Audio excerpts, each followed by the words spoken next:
아멘. 욥기 38장까지 읽었습니다. 오늘도 이 저녁에 주 앞에 나와 예배하는 여러분들과 온라인으로 있는 환경에서 함께 동참하는 섬김의 가족들에게 하나님의 크신 은혜와 평강이 함께 하시기를 원합니다. 저는 오늘 큰 선물을 하나 받았습니다. 성경책입니다. 성경책. 성경 겉표지, 가죽 표지, 이것이 너덜너덜 하더라고요. 한 11년, 12년 이렇게 봤거든요. 인조 가죽은 그게 시간이 가면서 벗겨지고 그 다음에 떨어지고 그러더라고요. 그러니까 속까지 또 이렇게 분리가 되고. 정미라 권사님이 몇 달 전부터 이거 갖다가 준다 그랬는데, 이것도 손익은 그 성경인데 이거 갖추면은 또 한 일주일 동안 그 좀 괴롭잖아요. 다른 성경 보려면은. 근데 정 안 되겠더라고요. 그래서 가서 좀 해오시라 그랬더니 너무 예쁘게 해오고요. 속에 뜯어진 것도 다 그 새 걸로 이렇게 해가지고 그 겉장, 그 표지 뒤에 다 붙여서 이렇게 했는데, 첫 성경을 이렇게 받을 때, 그때 살 때보다 훨씬 좋아요. 왜냐하면은 겉엔 새고가 돼서 좋고 속에는 낯익은 그런 것들이 그냥 어디 펴기만 하면 그냥 뭐 나오니까 너무 좋잖아요. 제가 이 성경을 수십 번 읽은 건데, 제가 새벽 기도 한번 하기 위해서 한 3번 정도 성경 읽습니다. 그러니까 이게 10몇 년 됐으니까 적어도 30몇 번은 읽은 거잖아요. 이 성경 가지고. 그냥 어디에 무엇이 있는지 뭐 대충 거의 뭐 이제 다 알죠. 그냥 너무 좋지요. 우리의 겉사람과 속사람, 육체와 영혼이 바로 이게 가죽으로 쌓은 겉표지와 속에 있는 알맹이, 성경과 이게 거의 비슷하잖아요. 겉사람이 혹시 늙어가고 이게 뭐 시간이 갈수록 후패해도 사도 바울의 고백과 같이 속은 날마다 새로워지고 이러는 건데, 이게 다 떨어져서 그래도 속은 새로운 보물로 꽉꽉 차 있잖아요. 그런데 만일 겉사람까지 성경을 다시 겉표지를 해가지고 새롭게 할 수 있는 것처럼 내 육체도, 후패해가는, 쇠퇴해가는 육체도 다시 리모델링해서 겉을 쌀 수 있다면, 제가 이 성경 받으면서 그런 생각을 했다니까요. 쓸데없는 생각이지만 이게 그러면은 야, 정말 또 한 생 멋있는 생을 살아갈 건데 그런 건 없겠죠. 아무튼 쌓아놓는 것도 참 중요합니다. 쌓아놓는 거. 육체도 중요하고 영혼도 중요해요. 다 육체는 보이니까 중요하고 영혼은 보이지 않지만 내 주인이니까 중요하고 성령님 거하시니까 중요하다. 그래서 하나님이 겉만 번지르르한 욥을 이렇게 너덜너덜하게, 이거 한참 쓰면 너덜너덜하잖아요. 그렇게 만드셔서 속을 좀 알차게 새롭게 하나님 기뻐하는 것으로 만들어 주시더니, 그 다음에는 욥에게 겉을 멋있게 더 만들어 주시더라고. 고난이 끝난 다음에 욥이 140년을 더 사셨다니까. 140년 아들 딸 낳고. 그러니까 제가 조그맣게 얘기한 게 이게 뭐 바람만은 아니에요. 욥에게는 그대로 이루어진 사실이거든요. 겉사람도 멋있게, 속사람은 더 멋있게. 여러분 그렇게 되시기를 축원합니다. 욥의 고난은 누구도 따라갈 수가 없어요. 누구도 욥의 고난만큼 그런 고난을 당한 사람이 없어요. 역사상. 여러분 생각해 보세요. 전 재산 다 없어지고요. 전 자식이라 10자매, 10남매, 10남매 다 거두어 가시고요. 건강 거두어 가시고 마누라까지 가출하고, 세상에 이런 사람이 어디 있겠어요. 그래도 수십 년을 견디면서 하나님의 다루심, 만드심 속에서 잘 만들어진, 이게 고난의 시간들이에요. 불란서의 어떤 곤충학자가 나방이 되어 고치에서 나방이 되어서 나비로 날아가는 그러한 광경을 연구를 하는데, 이 고치를 뚫고 나가는 그러한 그 순간이 얼마나 애처로운지 뭐 말로 다 할 수 없이 애처로운 거예요. 그래서 너무 안 돼가지고 하루는 하나에게는 그 애쓰고 막 나가려고 할 때에, 날개짓을 할 때에 면도날로 그 고치를 조금 이렇게 톡 째줬어요. 이렇게. 그랬더니 쉽게 팍 열고 그 다음에 활 날아가더니 저만치 가가지고 푹 하고 떨어져 죽는 거예요. 야, 그래서 이상하다, 이거 왜 그럴까 또 연구를 해봤더니요, 이 고치에 나방이 나비가 돼서 이제 날아가야 되는데, 고치 속에서 자기의 그 날개로 계속해서 힘을 발휘해 가지고 고치를 쪼개야 돼. 뽀개고 나와야 날개에 힘이 있어 가지고 훨훨 날아갈 수 있는데, 이거를 날개의 힘을 지금 배양하는 그 기간인데, 그거를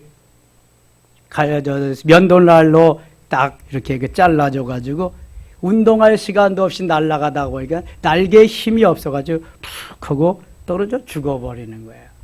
그래서 이게 자강의 힘, 제가 힘을 길러야지 살 수 있는 거다.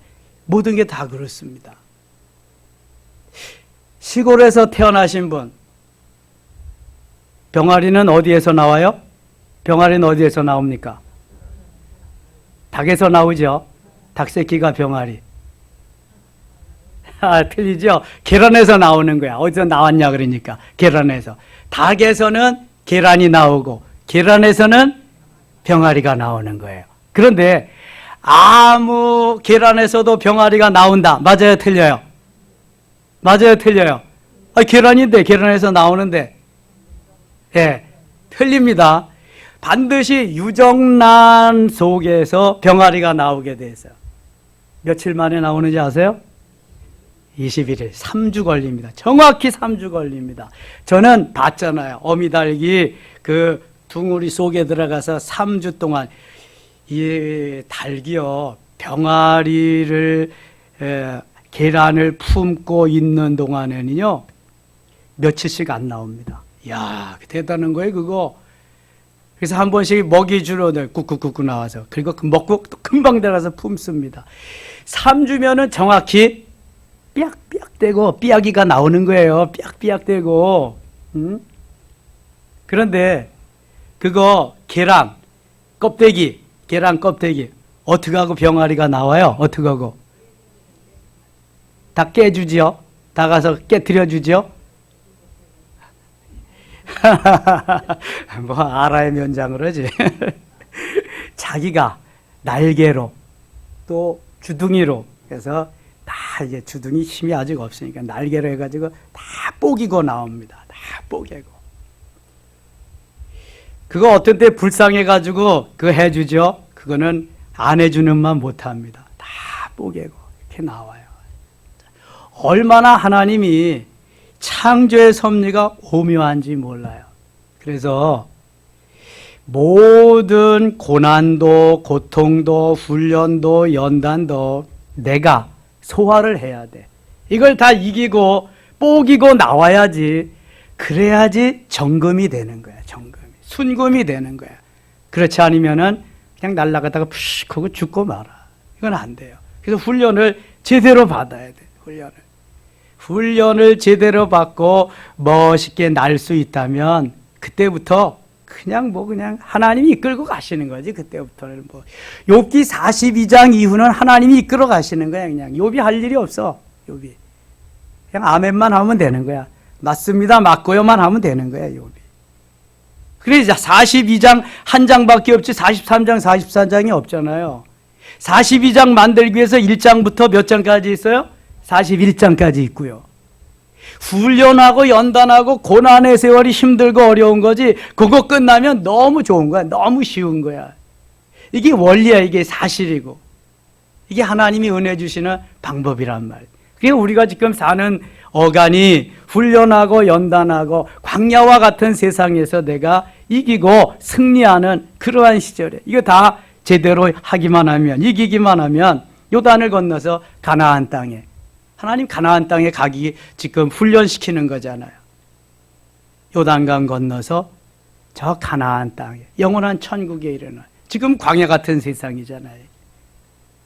하나님이 우리를 멋지게 만들어서 멋진 하나님의 사람으로 만들기를 원하시는데 그것이 힘들다고, 그것이 어렵다고, 나는 정말 견디기 힘들다고 지금 이러고 있는 거예요.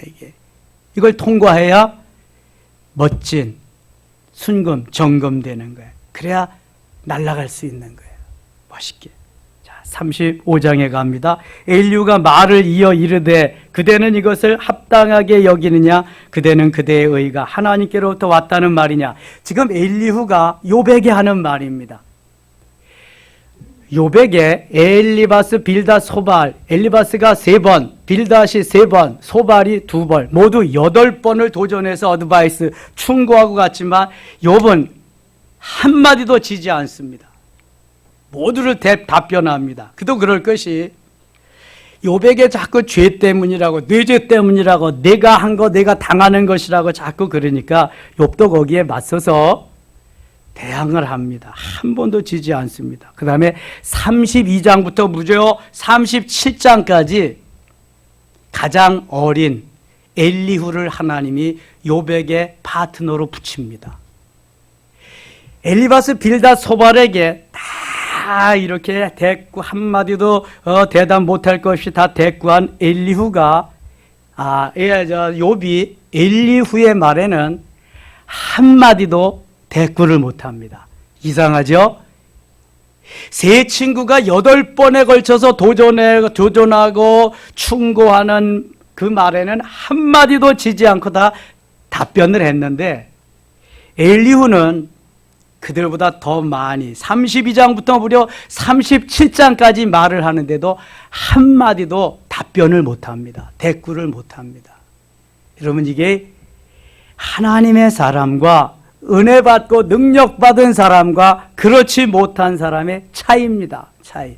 내 생각을 내 소견에 오른 대로 말하는 사람하고 하나님의 말씀, 성령에 충만해서 성령에 붙잡혀서 하나님의 말씀을 하는 사람하고는 이렇게 다른 거예요. 엄청난 차이가 있는 것입니다. 욥이 왜 한마디도 못해요? 모두가 다 맞거든. 그리고 성령께서 엘리후에 얼마나 강력한 힘과 능력으로 말씀하게 하는지 욥은 답변할 것이 없어요. 건덕지가 없어요. 구구절절이 다 맞니까. 엘리후는 하나님이 성령으로 감동하셔서 하게 하시는 하나님의 사람입니다. 하나님의 사람. 그러니까 파트너도 엘리바스, 빌닷, 소발도 필요하지만 엘리후와 같은 좋은 파트너가 우리에게 필요합니다. 그래서 마지막 훈련을 파트너를 엘리후로 붙여주셔서 멋있게 마무리 훈련을 하게 하십니다. 자, 35장. 엘리후가 말을 이어 이르되 그대는 이것을 합당하게 여기느냐? 그대는 그대의 의가 하나님께로부터 왔다는 말이냐? 그대는 이것이 내게 무슨 소용이 있으며 범죄하지 않는 것이 내게 무슨 유익이 있겠나냐고 묻지만은 내가 그대와 함께 있는 그대의 친구들에게 대답하리라. 그대는 하늘을 우러러보라. 그대보다 높이 뜬 구름을 바라보라. 6절 같이 한번 읽겠습니다. 그대가 범죄한들 하나님께 무슨 영광이 있겠으며 그대의 악행이 가득한들 하나님께 무슨 상관이 있겠으며 7절 그대가 의로운들 하나님께 무엇을 드리겠으며 그가 그대의 손에서 무엇을 받으시겠느냐. 그러니까 아무리 의롭다고 해도 거기고 뭐 범죄했다고 그래도 하나님이 이미 다 아신다. 무슨 영향이 있겠느냐? 그대의 악행이 가득한들 하나님께 무슨 상관이 있겠느냐? 내가 죄를 범하고 내가 악행을 범하면 거기에 대한 대가를 치를 뿐이지 하나님께 그것이 무슨 영향이 있겠느냐? 그런 말입니다. 8절 그대의 악은 그대의 짧은 그대의 잡은 사람에게나 있는 것이요 그대의 공의는 어떤 인생에게도 없느니라. 사람은 학대가 많음으로 부르짖으며 군주들의 힘에 눌려 소리치나 나를 지으신 하나님은 어디 계시냐고 하며 밤에 노래를 주시는 자가 어디 계시냐고 말하는 자가 없구나. 땅의 짐승들보다도 우리를 더욱 가르치시고 하늘의 새들보다도 우리를 더욱 지혜롭게 하시는 이가 어디 계시냐고 말하는 이도 없구나. 그들이 악인의 교만으로 말미암아 자기에게 부르짖으나 대답하는 자가 없으면 10절 같이 읽겠습니다. 13절 헛된 것은 하나님이 결코 듣지 아니하시며 전능자가 돌아보지 아니하심이라. 아멘. 하나님은 헛된 것을 듣지 않는다. 하나님은 그것을 또 돌아보지 아니하신다. 아무리 우리가 뛰고 나는 재주가 있어도 헛된 거, 거짓된 거, 공의롭지 아니한 거, 정직하지 않은 것은 하나님이 돌아보지도 않는다는 거예요. 기뻐하지도 않는다. 내가 좋아서 날뛰는 거지 아무런 소용이 없다는 거예요. 하물며 말하기를 하나님은 배울 수 없고 일에 판단하심은 그 앞에 있으니 나는 그를 기다릴 뿐이라 말하는 그대일까 보냐. 36장 가겠습니다. 엘리후가 말을 이어 이르되 나를 잠깐 용납하라. 내가 그대에게 보이리니 이는 내가 하나님을 위하여 아직도 할 말이 있음이라. 내가 먼 데서 지식을 얻고 나를 지으신 이에게 의를 돌려보내리라. 진실로 내 말은 거짓이 아니라 온전한 지식을 가진 이가 그대와 함께 있느니라. 하나님은 능하시나 아무도 멸시하지 아니하시며 그의 지혜가 무궁하사. 하나님은 능하시지만 아무도 멸시하지 아니하신다. 하나님은 다만 불쌍히 여기시고 하나님은 좋게 하시고 하나님은 복되게 하시고 주기를 원하시는데 엄청나게 주기를 원하시는 너무도 좋은 분인데 우리는 자꾸만 하나님이 내 마음에 안 든다고 악한 분으로 그럴 수 있느냐고 따지는 분으로 이렇게 만들고 말았어요. 6절 악인을 살려두지 아니하시며 고난받는 자에게 공의를 베푸시며 악인이 끝까지 회개하지 않고 돌이키지 아니하면 그때는 심판하십니다. 징계하십니다. 고난받는 자에게는 공의를 베푸신다. 고난을 잘 소화하고 끝까지 견디면은 이제 의의 열매가 그 열매는 엄청날 것입니다. 공의롭게 행하시는 분이다. 그의 눈을 의인에게서 떼지 아니하시고 그를 왕들과 함께 왕좌에 앉히사 영원토록 존귀하게 하시며 고난을 잘 참고 악을 견디고 이기는 자는 왕좌에 앉아서 존귀하게 해주시겠다. 이게 하나님이 훈련하고 연단한 결과로 나오는 것입니다. 열매들이죠. 15절입니다. 15절 하나님은 곤고한 자를 그 곤고에서 구원하시며 학대당할 즈음에 그의 귀를 여시나니 그러므로 하나님이 그대를 환난에서 이끌어내사 좁지 않고 넉넉한 곳으로 옮기려 하셨은즉 무릇 그대의 상에는 기름진 것이 놓이리라. 하나님은 좁지 않고 넓은 곳으로 넉넉한 곳으로 옮겨주기를 원하신다. 역대상 4장 10절에 야베스의 기도가 나옵니다. 하나님 복에 복을 더하사 지경을 넓히시고 주의 손으로 도우사 환난을 벗어나 근심이 없게 하옵소서. 그의 기도대로 하나님 다 들어주셨는데요. 하나님은 넉넉하게 하시는 분이에요. 풍성하게 하시는 분이에요. 하늘 보물 창고를 여셔서 줄 자가 누구인가를 찾으시는 분이에요. 신명기 28장 12절에 보면은. 그래서 넉넉한 곳으로 옮겨주시고 그의 상에는 기름진 것이 놓이게 한다. 상도 풍성하게 한다. 우리의 지경도 넓혀주신다. 우리의 쓸 것도 풍성케 하신다. 믿습니까? 하나님은요 우리의 아버지시라니까. 내 육신의 아버지보다도 나를 더 사랑하시는 아버지라니까. 여러분 자식들의 무엇을 아끼겠어요? 자식들에게 아끼는 게 없어요. 주고도 또 주고 또 주고 그러는 거죠. 하나님이 우리에게 원하시는 것은 너희들이 내가 이렇게 주기를 원하는데 그릇만 준비해라. 그릇만. 아무 그릇 말고 깨끗한 그릇. 그릇만 준비해라. 이게 하나님이 주시기를 계속 원하신다는 거죠. 18절 갑니다. 18절. 그대는 분노하지 않도록 조심하며 많은 뇌물이 그대를 그릇된 길로 가게 할까 조심하라. 뇌물은 항상 조심해야 됩니다. 자, 선물과 뇌물이 다른 점.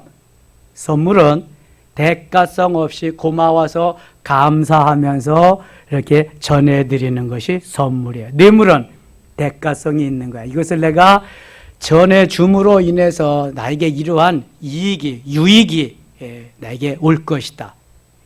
대가성을 바라고 하는 것은 뇌물이고 대가성을 바라지 않고 고마운 마음으로 하는 건 선물이에요. 선물과 뇌물은 항상 우리가 구분할 수 있어야 돼요. 뇌물은 주지도 말고 받지도 말자. 선물은 주고 받고 이런 가운데 하나님의 사랑이 계속 전해지는 거죠. 19절. 그대의 부르짖음이나 그대의 능력이 어찌 능히 그대가 곤고한 가운데서 그대를 유익하게 하겠느냐. 그대는 밤을 사모하지 말라. 인생들이 밤에 그들이 있는 곳에서 끌려가니라. 삼가 악으로 치우치지 말라. 그대가 환난보다 이것을 택하였느니라. 환난보다 악을 선택했다. 26절입니다. 하나님은 높으시니 우리가 그를 알 수 없고 그의 횟수를 헤아릴 수 없느니라. 그가 물방울을 가늘게 하시며 빗방울이 증발하며 안개가 되게 하시도다. 물방울을 가늘게 하시며 빗방울이 증발하여 안개가 되게. 그러니까 하나님께서 모든 비, 수증기, 이 물기를 내려주시는 것도 다 하나님이 하신다는 거예요. 그러면 수증기가 올라가야 됩니다. 사막에는 왜 비가 안 내리는지 아세요? 수증기가 올라가는 게 없기 때문에 그런 거예요. 그러니까 수증기가 올라가야 그것이 구름 속에 있다가 다시금 온도의 차에 의해서 내리는 건데 그게 없으니까 사막은 비가 안 내리는 거예요. 그냥 점점 사막화가 되어가는 거죠. 늪지대, 밀림지대는 왜 비가 자꾸 오느냐? 수증기가 자꾸 올라가니까 내리는 거예요. 이걸 다 하나님이 하신다는 거예요. 하나님이. 이슬이 내려야 곡식이 익어갑니다. 그러니까 하나님이 이슬을 내리지 않으면 그 곡식은 다 쭉정이 되는 거예요. 하나님의 섭리, 하나님의 은혜가 아니면 그러니까 먹고 살 수도 없는 거예요. 하나님 먹여주셔야 돼요. 광야에서는 그런 게 없으니까 하나님이 만나를 주셔서 농사도 지을 수 없으니까 먹여주신 거예요. 새벽 이슬과 함께. 28절. 그것이 구름에서 내려 많은 사람에게 쏟아지느니라. 구름에서 내려 많은 사람에게 쏟아지는. 이게 뭐예요? 비. 이른 비와 늦은 비. 이른 비는 언제 내리는 게 이른 비다? 가을에 파종할 때 내리는 비가 이른 비다. 봄이 이르니까 그게 봄에 내리는 게 이른 비 아니에요. 봄에 내리는 비는 늦은 비. 뭐 할 때 내린다? 출수할 때. 꽃이 필 때 내린다. 그래서 이른 비와 늦은 비를 그렇게 여러분들이 이해하시면 되겠어요. 37장입니다. 이로 말미암아 내 마음이 떨며 그 자리에 흔들렸도다. 하나님의 음성 곧 그의 입에서 나오는 소리를 똑똑히 들으라. 그 소리를 천하에 펼치시며 번갯불을 땅끝까지 이르게 하시고. 번개도 누가 치게 하시는 거예요? 이거 하나님이 치게. 며칠 전에 우르릉 꽝꽝 번개 치고 그냥 천둥 번개 치고 막 그랬죠. 엄청나. 그 후에 음성을 바라시며 그의 위엄찬 소리로 천둥을 치시며 그 음성이 들릴 때 번개를 멈추게 아니하시느니라. 천둥과 번개는 왜 친다 그랬어요?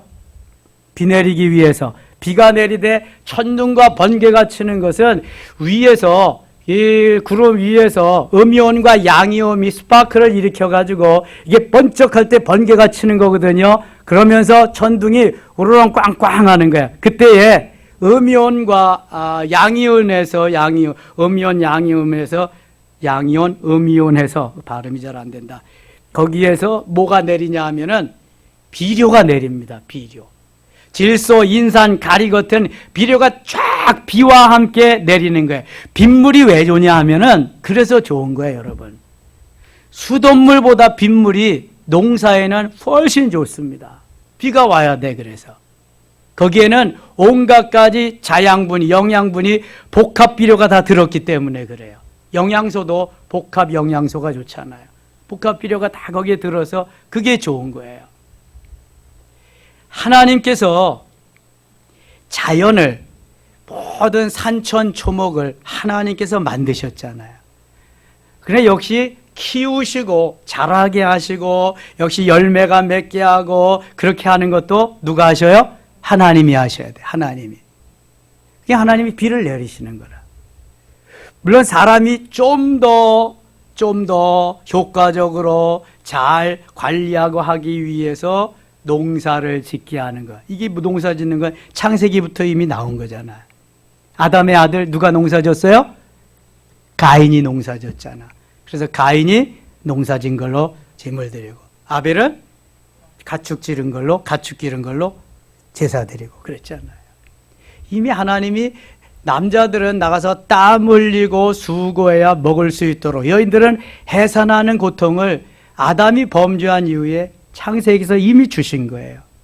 그래서 농사 짓고 먹고 살 수 있도록 해주신 건데, 구름에서 비가 내리고 천둥 번개가 쳐야 이것이 가능함을 계속 말씀하는, 이게 엘리후가 욥에게 깨우쳐 주는 거예요. 하나님이 이렇게 하셔서 먹고 사는 거지, 네가 잘나서 너 혼자 먹고 사냐 이거.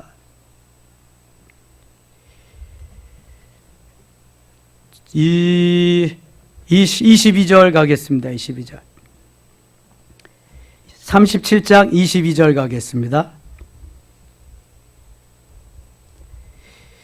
그는 감싸고 드시며 그들의 할 일을 조롱하시느니라. 그는 땅과 육지 표면에 있는 모든 자들에게 명령하시느니라. 혹은 징계를 위하여, 혹은 땅을 위하여, 혹은 긍휼을 위하여 그가 이런 일을 생기게 하시느니라. 욥이여 이것을 듣고 가만히 서서 하나님의 오묘한 일을 깨달으라.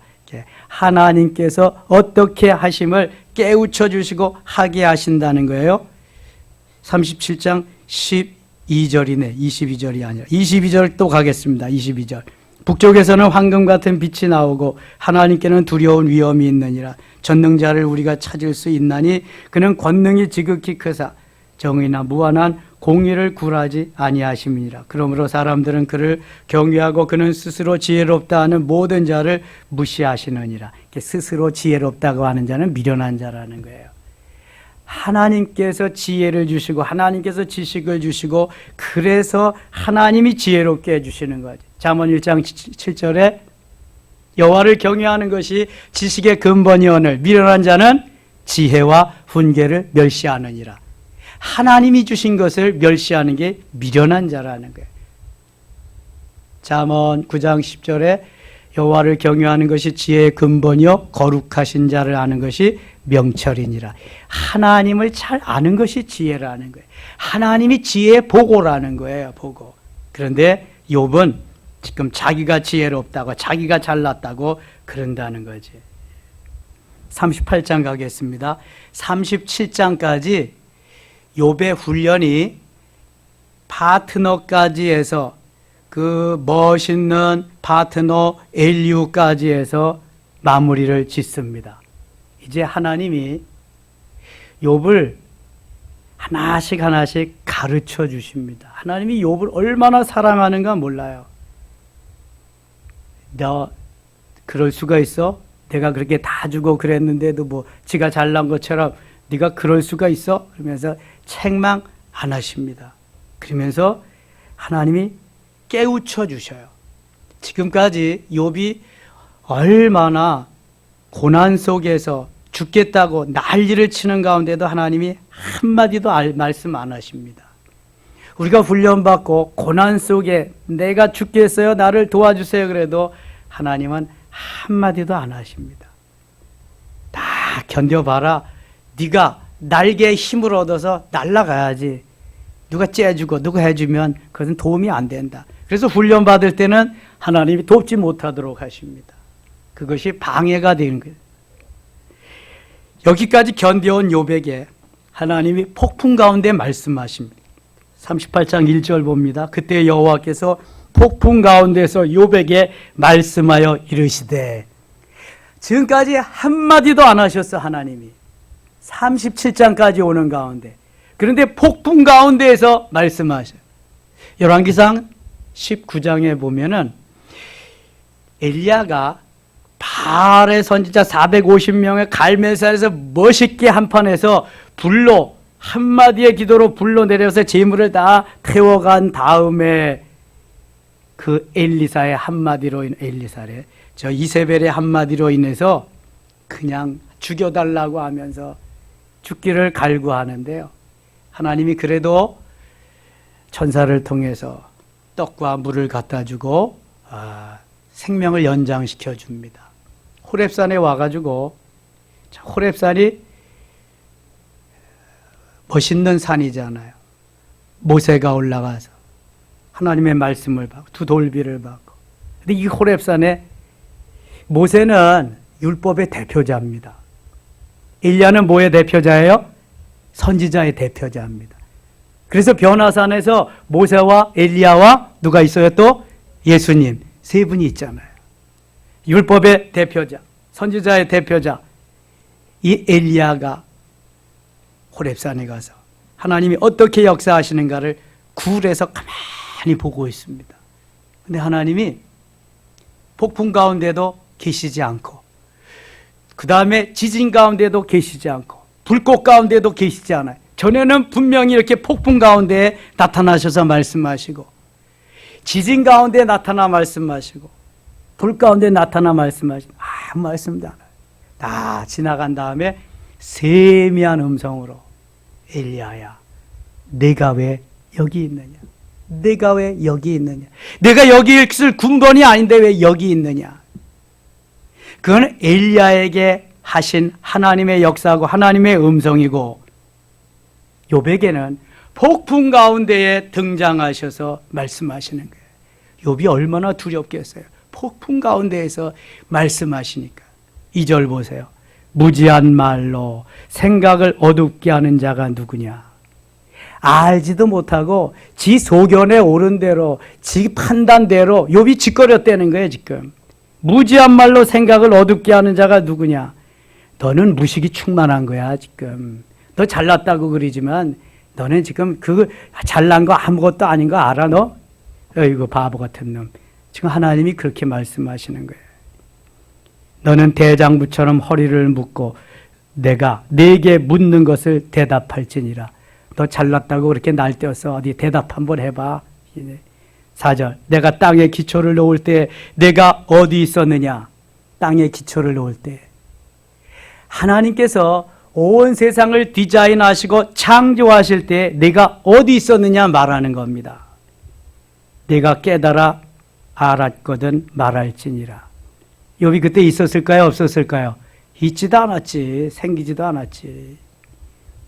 누가 그것의 도량을 정하였는가? 누가 그 줄을 그것의 위에 띄어 있는지 내가 아느냐? 그것의 주추는 무엇에 세웠으며 그 모퉁이 돌을 누가 놓았느냐? 그때 새벽별들이 기뻐 노래하며 하나님의 아들들이 다 기뻐 소리를 질렀느니라. 너는 아느냐?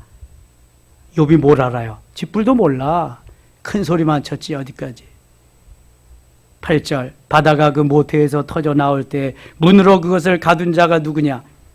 그때 내가 구름으로 그것을 만들고 흑암으로 그 강보를 만들고 한계를 정하여 문빗장을 지르고. 이 욥기를 기록한 사람이 누군지는 모르지만 정말 솔로몬 그 잠언 이상각에 기록했습니다. 어떻게 이렇게 표현하겠어요?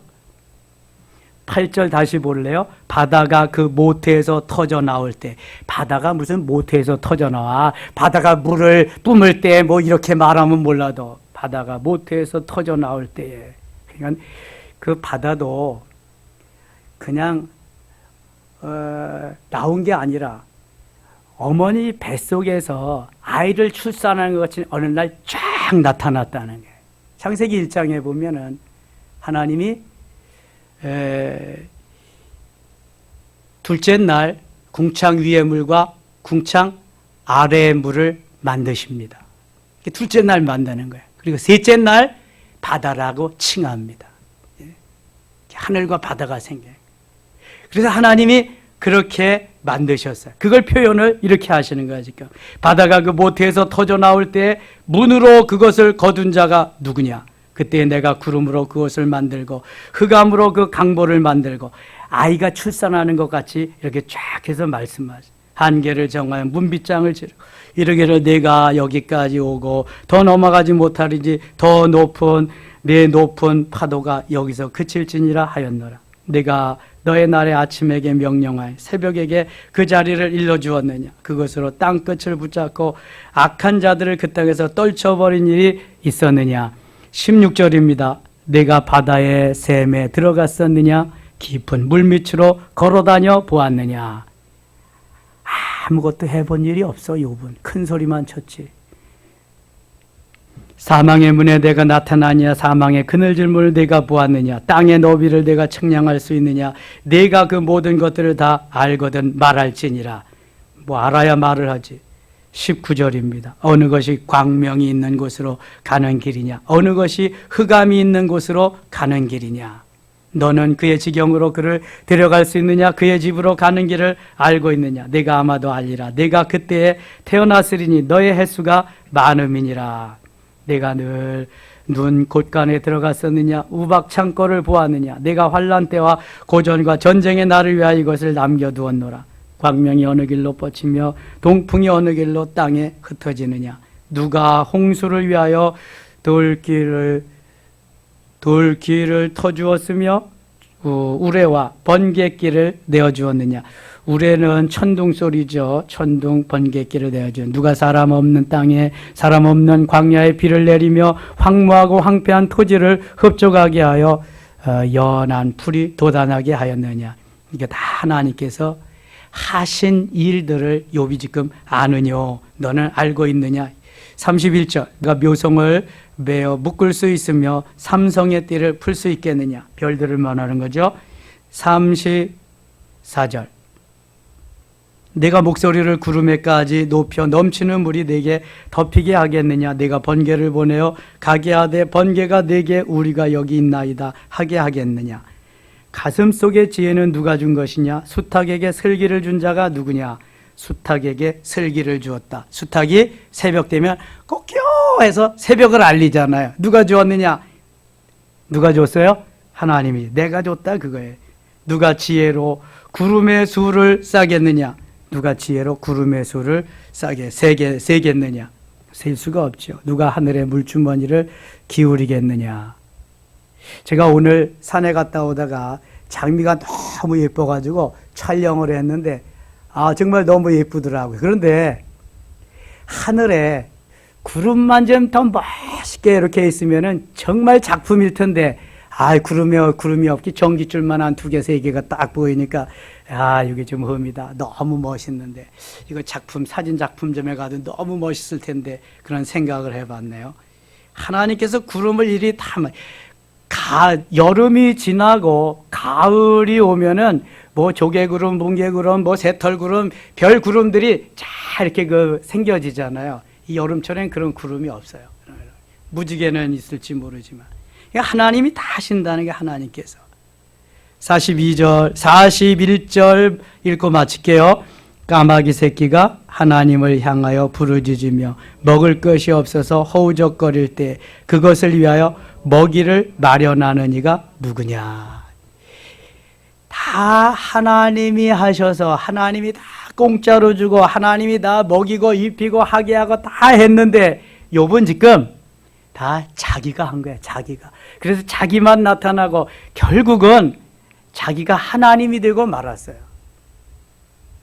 그래서 하나님이 너는 내가 다 했는데 왜 내가 한 것을 다 빼앗아 가느냐. 이제 너는 낮은 자리에서 이것이 하나님이 했다고 그렇게 말해라. 그렇게 하나님께 영광을 돌리는 너는 도구가 되어라. 너는 하인, 관리자, 청지기가 되어라. 그런 말씀이에요. 욥이 하나님께서 41장까지 타이르고 깨우쳐주고 가르치는 그 가운데서 완전히 녹아버립니다. 이미 엘리후 때에 욥은 거의 KO가 된 상태인데 하나님의 말씀에서 더 이상 욥은 어떻게 헤어날 수가 없게 되었어요. 완전히. 그리고 42장 가서 욥이 드디어 항복합니다. 내가 전에는 귀로 듣기만 하였더니 이제는 눈으로 배웁니다. 하나님 다 하나님이 하셨습니다. 하나님. 그때 하나님께서 모든 걸 거두시고 엘리바스 빌닷 소발에게는 욥에게 사과하고 번제를 드리라고 하고 욥에게는 갑절의 축복을 하십니다. 여러분, 고난은 그냥 고난으로 끝나는 게 아닙니다. 하나님을 하나님 되게 하기 위해서 하나님이 훈련을 시키고 연단을 시키고 훈련의 강도가 강한 것이 고난입니다. 너무 귀한 그러한 기회인데 우리가 너무 몰라서 그래. 알지 못해서. 그래서 그냥 보내는 거예요. 그래서 계속 고난의 세월만 보내고 있는 거예요. 이게 깨달아지고 알아지고 내가 느껴지고 그래야만 하나님의 은혜입니다. 하나님께서 하셨습니다. 순금되고 정금되게 하는 걸 깨달아야 그때 하나님이 갑절로 그 이상으로 막 주시는데 그걸 못하는 거죠. 그거를. 욥기를 통해서 볼 때에 내 생각을 배제해야 됩니다. 내 생각. 내 소견에 옳은 대로를 내려놓아야 됩니다. 무조건 하나님의 말씀에, 이게 하나님의 말씀인가? 하나님의 말씀에 입각해서 살아야 하나님이 기뻐하시고 하나님을 영화롭게, 하나님을 높여드리고 하나님 영광, 오직 하나님 영광, 이렇게 살라는 것이 욥기의 가르침입니다. 지금 고난을 통해서 그걸 깨닫는 거예요. 그날 지금까지 내가 했어요, 내가 영광 받았어요. 그래서 지금 이제부터는 하나님이 하셨어요. 하나님이 영광을 받으시옵소서. 아멘입니까? 그래서 욥기가 필요한 거예요. 여러분, 기도합니다. 하나님 아버지, 욥을 통해서 깨우쳐 주시고요, 욥을 통해서 은혜 베푸시고요, 욥을 통해서 저 찌꺼기 불순물들 다 제거해서 보석되게 빛나는 순금되고 정금되게 하여 주시옵소서. 이제 오직 하나님이 영광을 받으시고 하나님이 하셨어요 고백할 수 있는 우리 모두 되게 하여 주시옵소서. 예수님의 이름으로 기도드리옵나이다. 아멘.